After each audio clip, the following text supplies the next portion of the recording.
Your boyfriend still talks to his ex, and he's telling you there's nothing to worry about. We dated a long time ago. We're friends now.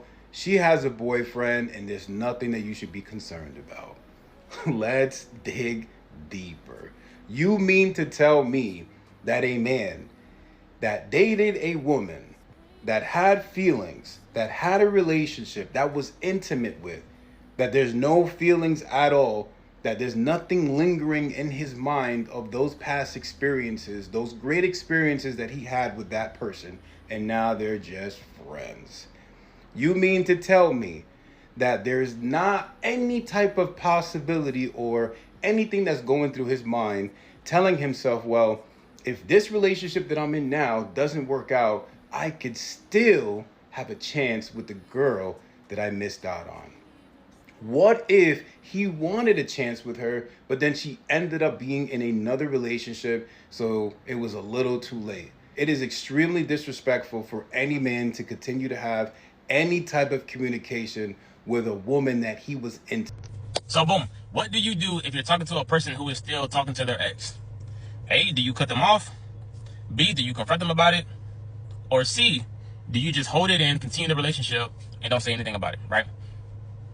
Now, if you chose a lot of people like that are still single, hoping to find love, and you hop from relationship to relationship because you don't realize that you're not going to find the right person for you. It's not about finding the perfect person. It's about becoming the perfect match. And that only way you can do that is by setting expectations and boundaries along the way as you learn that person and you guys are molding together, right? That's when the whole, concepts about marriage is becoming one. The only way you can do that is by learning and going through certain experiences together.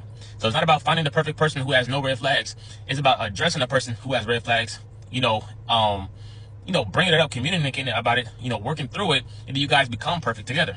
So if you said C, you're, which is like, okay, well, I'm not going to bring it up because it's not that big of a deal. It still bothered me, but I'm not going to tell that person because I'm afraid they may take it the wrong way. Now you're creating a toxic type of situation to where you can either, you hold it in so much that it's going to explode on that person. And that's disrespectful and that's wrong.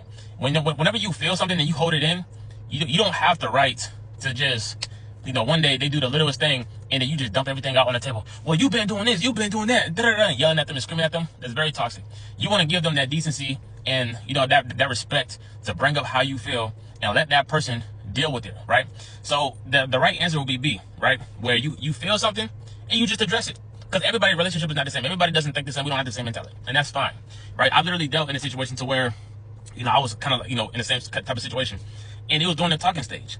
And I was like, you know what? Hey, listen, me personally, if we're going to, make this work, I don't want to be dealing with anybody from my past that I've had any kind of sexual relationships with, exes and all that stuff. And I would appreciate if you were doing the same thing. If you can't do that, let me know now. And, I just won't take you as serious. We can still be friends, but I know it'll never be that, right?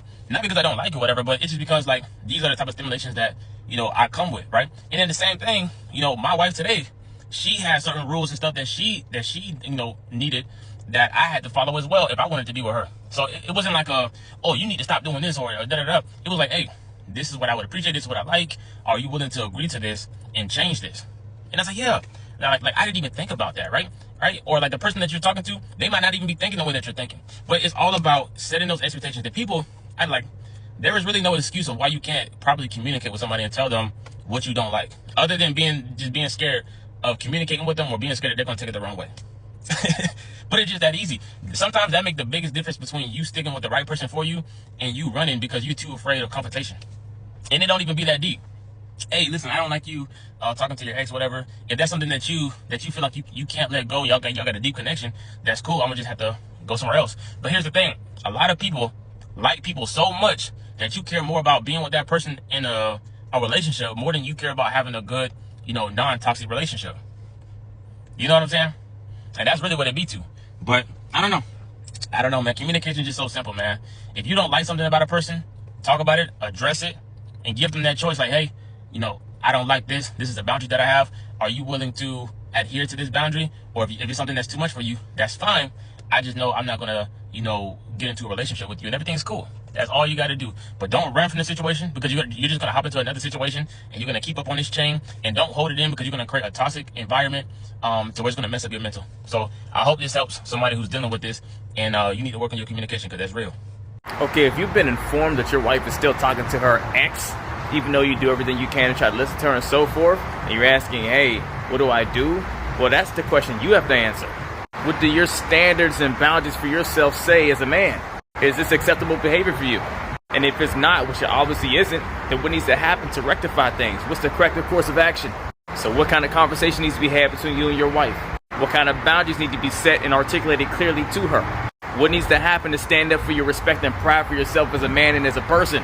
Heck, what does your value say about allowing this to happen, if you're aware of it? What you really should be asking yourself too is this a deal breaker for you?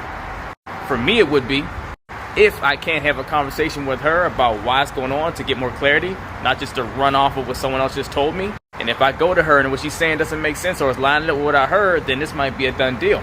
But if she is willing to work with you, then come up with the game plan with her and what needs to happen to make sure those boundaries can be respected. And be sure to get clear on why those boundaries were crossed in the first place. Why this is still happening in the first place. And if she doesn't want to agree to respecting your boundaries and cutting off her ex and all those things, then now ask yourself, what's the repercussion? What needs to happen to uphold your value? Which really starts turning into, you might need to leave the marriage. Because if that's not the answer, then you gotta ask yourself, how do you still get to look at yourself in the mirror and feel like you're respecting yourself? I ain't gonna lie to y'all, never trust a partner who still communicates with their ex. You heard? Like, you should already know what's going on. Unless they got a baby together, there should be no communication, no friendship, none of that. Like, I'm not hearing none of that, you heard?